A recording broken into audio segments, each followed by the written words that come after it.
इस दंड पर बहुत कुछ लिखा कहा जा रहा। लिखा जाना कहा जाना परमावश्यक है। जहां राजदंड को नेहरू की छड़ी बतलाते हुए संग्रहालय में सजा कर रख दिया जाए, जहां वह क्षण भर देखने और भूल जाने की वस्तु बना दी जाए, वहां उसकी मर्यादा का पुनर्स्थापन परमावश्यक है। किंतु हम एक साधारण सा प्रश्न पूछना चाहते हैं। क्या दंड या छड़ी का मूल अर्थ हम जानते समझते हैं? हमारे गुरु दंड क्यों रखते थे? शंकराचार्य के हाथ में दंड क्यों शोभित है? सन्यासी दंड लेकर क्यों चलते हैं? राजा के हाथ में दंड क्यों शोभायमान होता था? क्या गुरुजी दंड इसलिए रखते थे कि उन्हें अपने छात्रों को दंडित करना होता था? क्या ताड़ना ही उसका मूल था? क्या वह मर्यादा, कर्तव्य बोध अथवा धर्माचरण सिखाने के लिए नहीं होता था? शंकराचार्य दंड लेकर क्यों चलते हैं? दंडित करने के लिए। राजा जो अनेकानेक शस्त्रास्त्रों से सज्ज होते थे, उन्हें दंड रखने की क्या आवश्यकता थी? दंड एक प्रतीक है।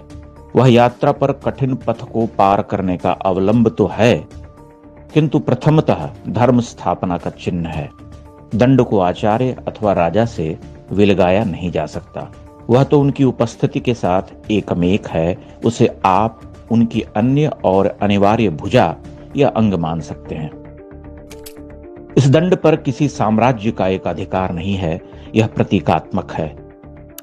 जैसे राम के हाथ में धनुष है, जैसे कृष्ण के पास सुदर्शन, जैसे ब्रह्मर्षि वशिष्ठ के हाथ में ब्रह्मदंड जो विश्वामित्र के सभी दिव्यास्त्रों को निस्तेज कर गया, वैसे ही धर्मराज्य के स्थापकों के हाथ में दंड। वृषभ उसकी शोभा है, उसका सिरमौर। वह सात्विक शक्ति है, वह अतुल बल का परिचायक भी है, देवाधिदेव का वाहन तो है ही। उनके हाथ में शोभित त्रिशूल भी धर्मदंड ही है। हम अपनी संस्कृति से विस्मृत हैं। नेहरू जी जैसे महापुरुष का धन्यवाद करना चाहिए। उन्होंने धर्मदंड को बुढ़ापे की छड़ी में परिणत कर दिया और हमने मान लिया कि वह नेहरू की छड़ी ही थी। बड़ा ही विचित्र सा समय है। यह दंड जो पिछले 75 वर्षों से संग्रहालय में चचा की छड़ी बनकर धूल फांक रहा था, आज अचानक भासित हो गया। भारतीय सभ्यता संस्कृति में धर्मराज्य का प्रतीक चिन्ह बनकर प्रकट हो गया। मोदी राज में ही हुआ। मुल्ला मोदी क्यों? लिखने को तो बहुत कुछ है, लेकिन समझना अधिक महत्वपूर्ण है।